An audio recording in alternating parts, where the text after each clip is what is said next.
Chapter 46. Joseph. Antwerp, Belgium, 1939. 36 days from home. The St. Louis was throwing a party, even bigger than the one it had thrown the night before they'd reached Cuba. This one had the euphoria of more than 900 people who had been at death's door and were suddenly, miraculously saved. Belgium, Holland, France, and England had agreed to divide the refugees among them. None of the passengers were going back to Germany. Joseph's mother wasn't alone on the dance floor anymore. She was joined by dozens of couples, all dancing with giddy abandon. Joseph had even taken a turn around the floor with her.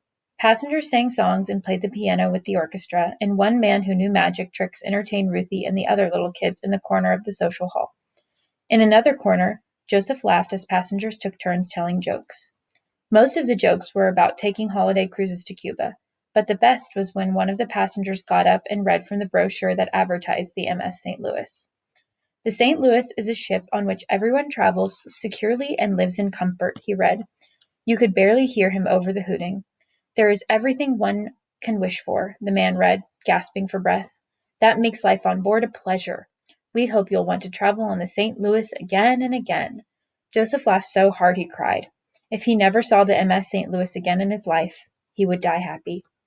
The next morning the ship docked at a pier in Antwerp, Belgium. Negotiations between Captain Schroeder and the four countries still took time, and it was a full day later when, under the grim portrait of Adolf Hitler, Joseph and his family joined the other passengers in the social hall again to find out where they would be going. Representatives from the four countries sat at a long table at the front of the hall, arguing over which passengers each would take. Every country wanted only the passengers with the best chances of getting accepted by America, so they could ship the refugees back out as quickly as possible. Joseph hoped they would get England, because it was the furthest away from Nazi Germany, safe across the English Channel. But when everything was settled, he and his family were assigned to France. They would be among the third group to disembark after the Jewish refugees going to Belgium and the Netherlands were delivered. But before the last group sailed for Great Britain. The first group left that afternoon. Joseph watched with most of the other passengers as the refugees going to Belgium disembarked. Joseph didn't want to go to Belgium, but he was jealous nonetheless. Like everybody else, he was ready to get off this ship. Think of it. We traveled 10,000 miles on board the St. Louis, one of the men leaving for Belgium told the other passengers as he stepped onto the gangplank, only to end up 300 miles from where we started. The line got a laugh, but a sad one. Joseph was all too aware of the long shadow cast by Nazi Germany, and so was everyone else. Still, as long as the Nazis stayed in Germany, they would all be safe. Wouldn't they? The next day, 181 passengers disembarked in the city of Rotterdam. Even though Holland wouldn't let the St. Louis dock at their pier, just like in Havana, the refugees were taken into town by another ship and escorted by police boats. As they sailed on to France, Joseph wandered the decks. The ship had a strange, empty feeling to it. Half the passengers were gone.